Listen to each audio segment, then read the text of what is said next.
Hi friends, welcome to ASNA'S world. இன்னைக்கு நம்ம பார்க்கக்கூடிய ரெசிபி என்னன்னா ரொம்பவே டேஸ்டான ஒரு சில்லி சிக்கன் ரெஸ்டாரண்ட் ஸ்டைலில் வீட்டில் எப்படி பண்ணலான்னு பார்க்கலாம். அதுக்கு முன்னாடி நம்ம சேனலை சப்ஸ்கிரைப் பண்ணலைன்னா கண்டிப்பாக சப்ஸ்கிரைப் பண்ணுங்கள் ஃப்ரெண்ட்ஸ். உங்கள் சப்போர்ட் எங்களுக்கு தேவை. அப்போ தான் நம்ம சேனல் மேலும் மேலும் க்ரோ ஆகும். நாங்கள் நியூ ரெசிபியோடு எப்போவுமே கிளியரான ரெசிபி எதுவுமே சொதப்பல் இல்லாமல் நாங்கள் வீட்டில் ட்ரை பண்ணி டேஸ்ட்டாக இருந்தால் மட்டும்தான் போஸ்ட் பண்ணுவோம். ஸோ இந்த சேனலில் ஃபேக்கான எந்த ரெசிபீஸும் நாங்கள் போடுறதாவே இல்லை. நாங்கள் டேஸ்ட் பண்ணி எங்களுக்கு பிடிச்சிருந்தா மட்டும்தான் அந்த சேனலில் போஸ்ட் பண்ணுவோம். இன்க்ரீடியன்ட்ஸ் வந்து நம்ம இப்போ 1 கிலோ சிக்கன் எடுக்க போகிறோம். 1 கிலோ சிக்கனுக்கு chilli powder 50 grams, 2 egg, chicken powder வந்து 50 கிராம்ஸ், சின்னமன் அதாவது பட்டைப்பொடி 2 spoon, cornflour 100 gram, ginger garlic paste, salt, கறி லீவ்ஸு. இப்போ எப்படி பண்ணலான்னா ஒரு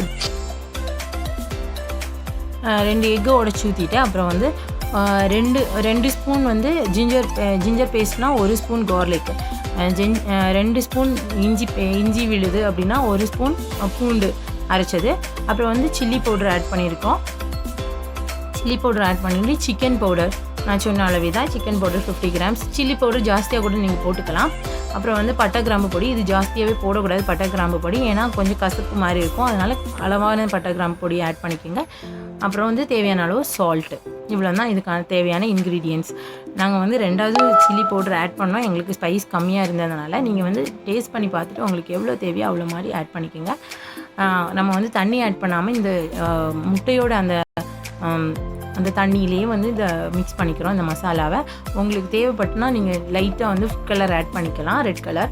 அப்புறம் கறி லீவ்ஸ் ஃபைனலாக அதை சிக்கன் வந்து கழுவி வச்சுருப்போம், அந்த சிக்கனை ஆட் பண்ண வேண்டியதான். ஆட் பண்ணி இந்த சிக்கன் எல்லா இடத்துலையுமே எல்லா மசாலா எல்லா சிக்கனில் எல்லாம் கிளியராக படுறது மாதிரி நல்லா மிக்ஸ் பண்ணி வச்சுக்கோங்க. மிக்ஸ் பண்ணிவிட்டு நம்ம என்ன பண்ண போகிறோன்னா கார்ன்ஃப்ளவர் மாவு ஃபைனலாக ஆட் பண்ணி ஒரு 1/2 அன் ஹவர் இதை ஊற வச்சுட்டு எண்ணெயில் போட்டு பொரித்து எடுத்துட வேண்டியதான். இது எப்படின்னா ரொம்ப கிறிஸ்பியாக ரொம்ப டேஸ்ட்டாக இருக்கும். கார்ன்ஃப்ளவர் மாவு ஜாஸ்தியாக சேர்க்கக்கூடாது, ஏன்னா கார்ன்ஃப்ளவர் மாவு ஜாஸ்தியாக சேர்த்தோன்னா ஒரு மாதிரி ரொம்ப மாவு மாதிரி இருக்கும். சிக்கன் சாப்பிடும்போது ரொம்ப கிறிஸ்பியாக இருக்கணும்னா கார்ன்ஃப்ளவர் மாவு ஒரு அளவுக்கு மிக்ஸ் பண்ணால் போதும். இவ்வளோ தான். இதுதான் இந்த சில்லி சிக்கனோட சீக்ரெட் விஷயங்கள். கண்டிப்பாக வீட்டில் ட்ரை பண்ணிவிட்டு எனக்கு ஃபோட்டோ அனுப்பணும், நான் இந்த சேனலில் போஸ்ட் பண்ணுவேன். இப்போ பார்த்தீங்கன்னா நம்ம வந்து ஒரு கடாயில் எண்ணெய் ஆட் பண்ணி இந்த ஊற வச்சோம், ஒரு 1/2 அன் ஹவர் ஊற வச்ச இந்த சில்லியை வந்து எண்ணெயில் போட்டு பொரித்து எடுத்துக்க வேண்டியதான். எண்ணெயில் போட்டு கொஞ்ச நேரத்தில் உங்களுக்கு தெரியும் கடையில் உள்ள சேம் அந்த டெக்ஸ்சர் வந்துருக்கும்.